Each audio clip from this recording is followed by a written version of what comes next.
There we go. Good morning and welcome to be a Mensch.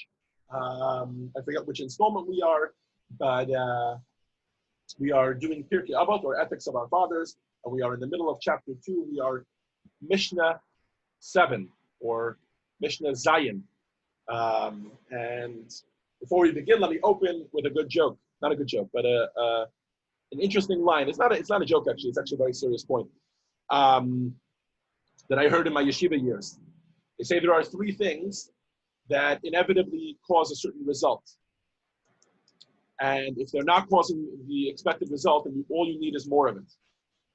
They say anyone who drinks alcohol becomes drunk. And that is the result that comes from alcohol. And if you're drinking alcohol and you're not drunk, drink more of it. You will be drunk. In a similar vein, they say money makes a person crazy. And if you have money and you're not crazy, have more of it. Make more of it. If you're not crazy yet, the more money you'll have, the crazier you will get. And this was always shared in order to get to the third point, which was if you learn Chassidus, if the person learns the deeper parts of the Torah, the parts of the Torah that talk more to the soul, then it will ultimately refine a person. And if you're learning Chassidus and it's not refining you, learn more Chassidus. It will eventually refine you. In this morning's Mishnah, we continue with the third and final teaching from Hillel. Before we move on to Rabbi Yochanan ben Zakkai, who received from Hillel and Shammai, that's what we'll do next week in Mishnah 8, Mishnah Chet. But this week, Hillel shares with us a laundry list of things that if you do them, if you have enough of those things, they automatically bring to a certain result. And it's good to have advance warning about those things because these are often things that we wish for, and we shouldn't wish for too much of them because if you have too much of them, they bring about an undesired side effect or a result that we may not have wanted going in. So, Steve, you want to get us started? We're on page 60 in the Pirkei Avot, which we have been using. For those who know, many of you have this book. Okay, lessons. Ready? Hillel would often say, do not indulge in too much eating because the more flesh a person has on his body, the more there will be for the worms to eat in the grave. Okay, so marbe basar, marbe rima. Too much flesh, more worms, right? If you eat, and right. So in today's day and age, we see this simply that obesity is not a healthy thing. But here the Mishnah is warning you that what do you really get from all that eating is more worms after 120 years old, after a person passes on from this world and his body is in the grave. All right, keep going. The more possessions one has, the more he has to worry about. Okay, let's finish off the Mishnah and then we'll talk to each of them. Go ahead. Here's one I don't have to worry about. The more wives one has, the more jealousy he creates among them, which may lead to practice witchcraft in order to gain their husband's attention. We're going to talk some more about this, but keep moving. The more maids one has, the more immorality there is in the house. The more servants one has, the more theft there is in the house. However, the more Torah one learns, the more life he has. The more one sits and learns, and the more wisdom he has. The more advice one receives from the Chamachim, the more he understands things on his own. The more tzedakah one gives, the more blessings of peace he brings about. One who has acquired a good reputation has acquired something good for himself, but only in this world. One who has acquired himself Torah knowledge has acquired for himself the everlasting life in the world to come. All right. Okay, so let's go through this one at a time. Hillel would often say, do not indulge in too much eating because the more flesh a person has in his body, the more there will be for the worms to eat in the grave.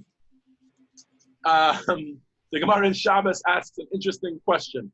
Why should we be worried about this? In other words, why would I care that my body should be too fat and then when I'm buried, I like I said, I gave the preface right in today's image. We know that obesity leads to other illnesses, lead to early death, etc. It's unhealthy to be obese. It's unhealthy to eat more and more, etc. We all know that. We get enough guilt about it from our doctors, right? We all know about that. Right. But the Mishnah specifically says that the more flesh you have in your body, the more worms will eat your flesh after a person dies. So the Gemara in Shabbos asks, this is on page 13b, but I know some people like to mark it down and look it up afterwards. The Gemara in Shabbos on page 13b asks, why would I care about that? And the sages answer, The worm is as painful to a dead person as a needle in one's flesh. Interesting. How could that be? If a dead person obviously doesn't feel, at least to the best of our knowledge, doesn't feel any physical pain, right? The whole purpose, not the whole purpose, but the whole difference between life and death, or one of the major differences, is that you have no feelings anymore, right? Your nerves are gone. Everything is gone. But it turns out that indeed for a certain period of time, the dead person is aware of their surroundings. Others say that it's not so much about the pain. A dead person does not feel pain once he is buried. But that the problem is that a person should, through his soul, might feel a certain suffering when it sees the body suffering. Okay, in any event, we should avoid eating too much in order to avoid obesity, in order to avoid pain after death, whatever that pain is, whether it's physical pain or whether it's pain that the soul sees when it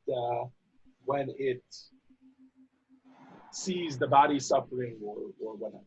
Okay, moving on to number 2. Marben nechasim, marben daigef. If we have too many possessions, we have more to worry about. Okay, let's start off with a simple explanation of this. If you own more than one, anybody that owns a house knows that when you own a house, it comes with all of its worries, right? You got to deal with the maintenance of the house. Whereas when you rented, you were able to call in your landlord and say, "Hey, take care of this, take care of that, etc." And if you own 2 houses, that's even more so. There's always some sort of construction, something going wrong in one of the houses. You own 3, 4 houses, etc. You own a car, you got to worry about the maintenance of the car. You own 2 cars, 3 cars, 4 cars, etc. I guess that would be the literal way of looking at it. But interestingly enough, the Mishnah doesn't choose to say to use other words for possessions or say that if you have more money, you have more to worry about, etc., etc. The Mishnah chooses the word nechasim, and of course, the word play here is very, very interesting because many of the commentary point out that the word nechasim, which means possessions, can be read as many different things. Let me share with you a few of them. Number 1 is from a student of the Ritva who said nechasim, which is with a nun. Nechasim can also be thought of or be read as mechasim, which with a mem, which means to cover over. And he points out that the more that a person has possessions, the more they cover over one's flaws, right? How many people do we know that because they're rich, nobody talks about the flaws that they have, right? Oh, for me to say something rude is a very big deal because everybody will point out, oh, you're so rude, why would you say that, etc. But if someone's rich, right? And as Tevye say, when they're rich, when you're rich,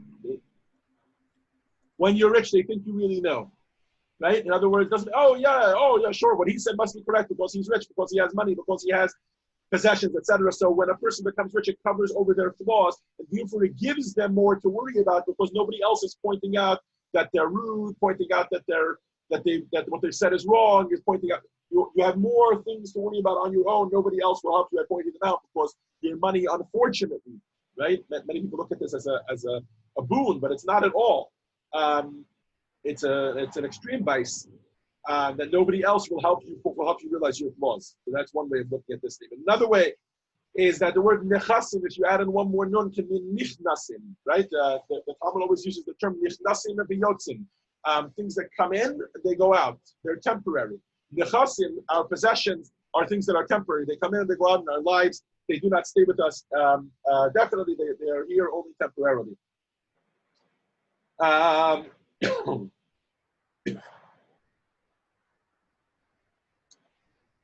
the way, this is a very common thing when it comes to money. The Gemara and the commentary on the Gemara point out many different kind of wordplay that there could be on words for money. For instance, the Hebrew word, the ancient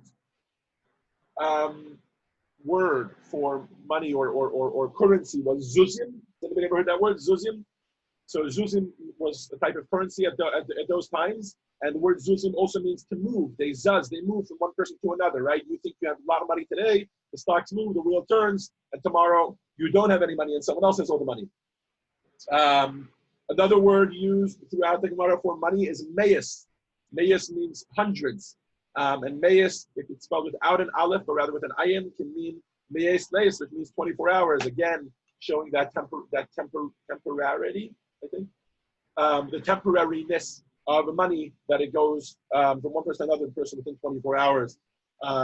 Anyways, the Talmud is abound with statements about money changing hands often, and possessions being only temporary, and that we should focus on things that are more definite and more long-lasting. Moving on to the next one. If a person has too many wives, it increases witchcraft. In the days of the Mishnah, Jews who were not very focused on Torah would focus on witchcraft. It was a real thing. It did exist. Sorcery did exist in those times. And the more wives that one had, the more strife there was, because a man would show more. Remember, at those times, it was legal to marry more than one wife. We see this by Shlomo HaMelech. King Solomon was one of the people who famously fell ill to this obstacle, to this trap. He had many wives because it was legal to do so, even though as a king he shouldn't have. But he had many, many wives, and eventually they turned against him. Wives will always vie for their husband's attention, and when they don't get it, they will turn to witchcraft in order to figure out how to get that. Famously, by the way, today we have the Chilum de Rabbeinu Gershom, the edict of Rabbeinu Gershom, which does not allow us to have many wives. And the reason for this is because he actually had this in abundance. He had this issue where he had more than one wife, and they turned against each other. I don't know if they dealt in witchcraft or they dealt in other things.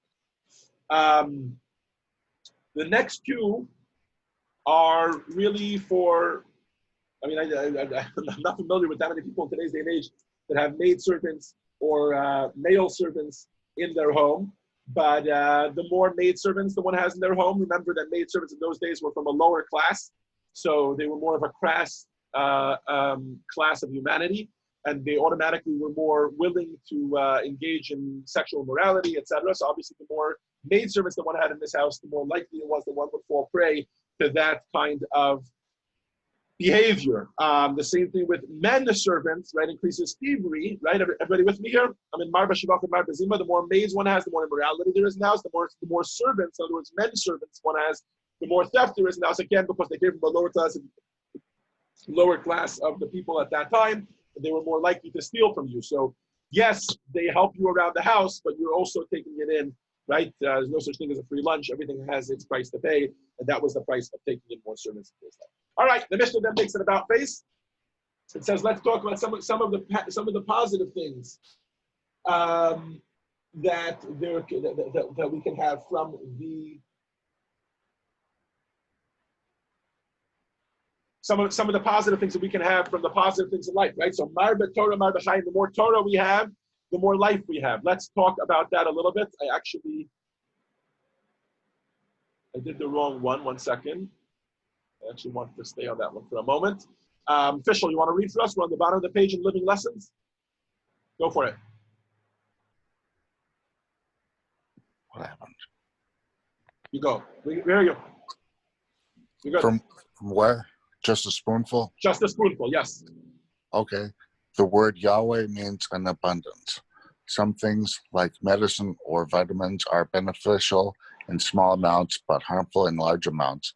The things listed in the first part of the Mishnah fall into that category. Oops.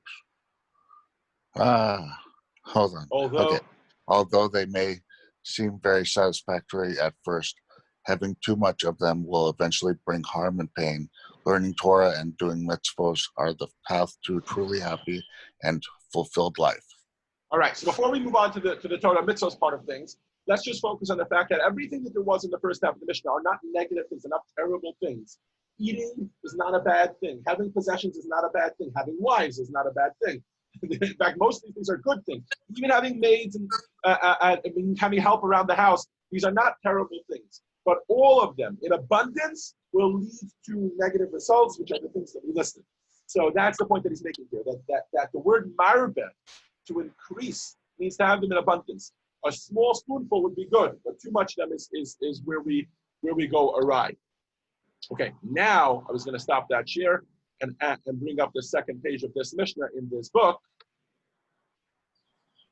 Right, can you guys see that? Give me a thumbs up if the page changed. Yes, thank you, Arnold. Okay, perfect. So we spoke already about material gains, but I want to talk about the second half of the Mishnah, which said that adding Torah adds life. Stephanie, you want to read for us? Everlasting teaching. Everlasting teaching, the Torah doesn't just add life to one's physical lifetime, but it continues to give life even after one's passing. Chazal says that when the Torah thought is taught in the name of its original teacher who has passed on, the teacher's lips move in the grave. The more Torah he learns and teaches during his lifetime, the more life he gives him even after his passing. So this is an interesting thing. The more Torah you learn, it's not just, and we're going to talk about the simple meaning of this, right? Why Torah adds life to our life. And we'll talk about that in just a moment. But here he's saying, the more you teach Torah, the more you learn Torah, what happens is that when that Torah is learned after you pass away, it then keeps you alive. Because every time we learn someone's Torah, for instance, right now we're learning what Hillel taught us. Right now, Hillel's lips are moving in the grave, so to speak. In other words, Hillel's soul is tapping at the energy that we are bringing to it by studying and by learning Torah right now. So that's kind of an additional point, in addition to just the regular thing, which is that the Gemara says that Torah is Sam Chayim. It is a potion of life, and it really adds life to our lives. Now is an opportune moment to quote Rabbi Yisrael Salanter, who was known as the father of the Musar movement. People would say to him, life passes like a dream. Has anybody ever heard that statement? Life passes like a dream? So Rabbi Yisrael Salanter would look at them and he would say, yes, life passes like a dream, but only to someone who is sleeping. In other words, don't be asleep during your life. Learn Torah. Make sure that you're actually involved in something that actually will bring life to your life. As King Solomon, Shlomo HaMelech says that, and I quote, the Torah is health for your navel and marrow for your bones. Torah actually brings more physical life to one's life. It brings meaning to a person's life, and it makes a person's life not pass like a dream, but pass like something meaningful. But in addition, we are promised that if we learn Torah, it actually does prolong our life. We do have a longer life. I will leave the rest of this discussion about Torah adding life to a person for the 6th chapter of Pirkei Avot. For those that have studied it, you know what I'm talking about. The 6th chapter of Pirkei Avot talks specifically about Torah and all of the benefits that come to a person when we study Torah. And we'll do them one at a time as we go through chapter 6. But for now, let's move on. Shlomo, you want to read for us? Peace between the soul and its creator. Yes, hold on just 1 minute. No problem. Hold on. Everybody struggles with the technology. Don't worry about it. Yeah, okay. Where is it supposed to be? Peace between the soul and its creator. Oh, okay, got it. When a person sins, his neshama is held captive by his yetzer hara and prevented from expressing its love for Hashem and fulfilling his wishes. When that person gives tzedakah to a pauper, redeeming him from his misery, the person's neshama is freed from its own captivity and is able once again to connect to Hashem. In this way, tzedakah brings peace between the giver and Hashem, enabling them to connect to each other without any interference. As the Mishnah says, the more tzedakah one gives, the more blessings of peace he brings about. Right, so that's this Mishnah. This Mishnah is telling us the more tzedakah one gives, the more blessings of peace he brings about. Why? Because he brings peace between his neshama and its creator. There's a lot of Tanya going on over here. I don't know where he's quoting from. Let me just take a look at this. Hold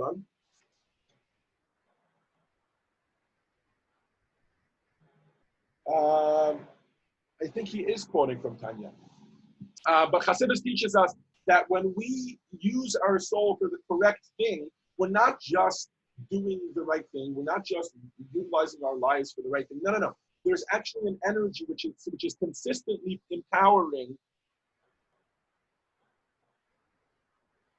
I don't know who owner is. Does anybody know who owner is? Somebody wants to come into the classroom. I'm not going to allow them in. Just to be happy, we were hacked in the past. But if anybody knows who owner is, you can let me know. And I would be happy to let them in. In fact, let me send them a message. I think I can.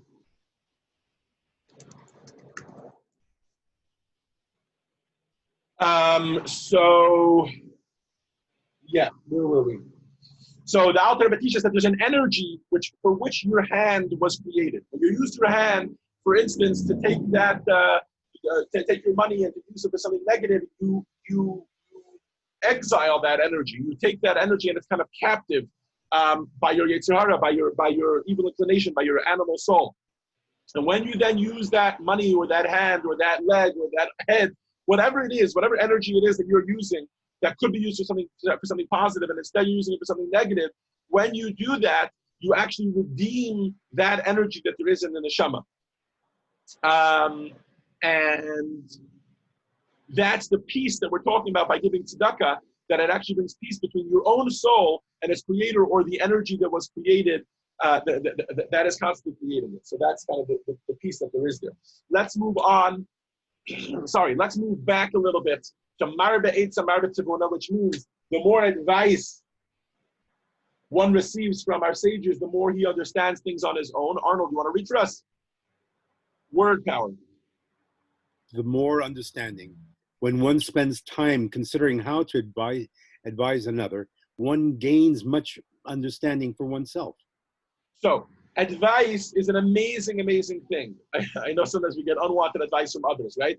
But very often, if we spend time giving advice to other people, that comes in useful for ourselves. We think we're only helping someone else, and then later on in life, we have the same situation, or even in that moment, as we're helping the other person, we're giving them advice, it turns out that we actually get to gain on our own. So the more advice, the more understanding, meaning you learn to understand things on your own. Steve, Ron, you want to read for us a little? Oh, we lost Ron. Where he went. Change the page. Hold on. Okay. Sherilyn, you want to read for us a little bit? Scattered soul? Sherilyn? Don't seem to be able to hear you. Unmute. Okay, in any event. Arnold, so you keep reading for us. The spark section. Scattered soul. A certain man used to daven that Hashem save him from having a scattered soul, whatever that means.